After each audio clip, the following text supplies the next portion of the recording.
Good morning, Willowbrook family. My name is Jordan Roberts, and today I get to be with you for the Daily Devo. So today we'll be in 1 Corinthians 10, verses 12 and 13. I'm going to go ahead and just open us up in a word of prayer just to get us started. Lord, I praise you and thank you for today and just waking us up again today, Lord, and that you've given us the ability and the opportunity to get into your word. And I just pray that you move me out of the way, Lord, and that you just open our hearts and our minds and our ears to be receptive of what you have for us today, Lord. So I just pray that we can honor and glorify you in everything. Amen. All right, let's get started with verse 12. So if you think you are standing firm, be careful that you don't fall. Right, that's a great reminder in the sense of it saying, if you think you are standing firm. A lot of us, including myself a lot of times, we have to be reminded not to be overly confident where we are spiritually, in our spiritual standing, right? If we become arrogant and complacent, it gets real easy for us to think, oh yeah, I'm fine, I'm doing great. There's nothing, separating me from the Lord. But at the end of the day, there's always something that we need to confront and that we have the ability to get closer to the Lord with these temptations, right? We can either feed into them or we can get close to the Lord and he gives us the strength to do that. So let's go into the verse 13. No temptation has overtaken you that is not common to man. God is faithful and he will not let you be tempted beyond your ability. But with the temptation, he will also provide the way of escape that you may be able to endure it, right? This is also a great reminder because it says no temptation has overtaken you that is not common to man, right? All these temptations are common. I know for me, a lot of times if I'm struggling with something, I like to think, this is just me. I'm the only one struggling. And that's Satan trying to tell us that, we're isolating. He's trying to isolate us and making us think we're the only one struggling with all these things. When in reality, these temptations and these struggles, they're not unique and they're not different.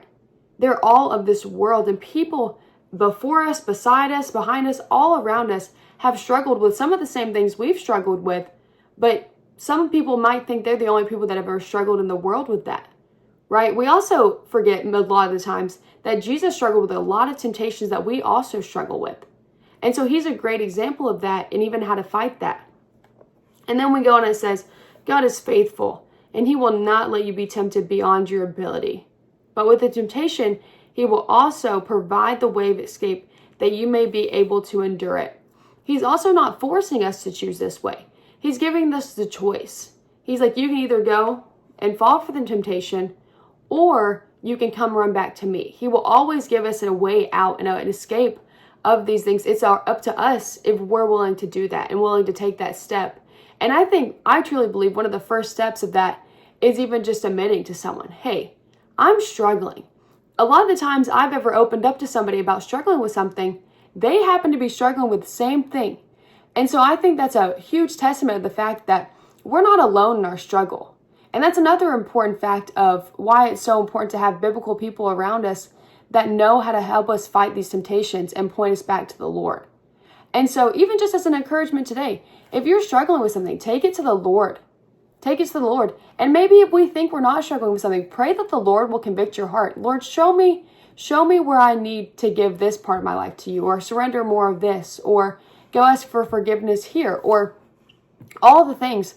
And I just encourage y'all today to even just remember that the Lord is faithful. He is so faithful. And allow these temptations and these trials in life to give him glory, not for us to feel bad for ourselves or to be Debbie Downers on, well, I'm the only one. Well, the Lord's telling us this is common to mankind, right? Ever since the beginning of the world, there's been sin and temptation. This is nothing new. This is nothing new. But the encouraging thing is at the end of the Bible, we know when he says it is finished, we know who won, right? We know who wins every single time. And it's going to be Jesus every time, right? So these temptations and all these things are of this world. It's nothing new. And so even just praying to the Lord, show me the way out. Show me the escape. And it's going to be him because we know he's the ultimate champion, right? And so just as an encouragement to you today that no temptation you're facing today or tomorrow or even yesterday will ever be greater than the power of the Lord. Have a great day.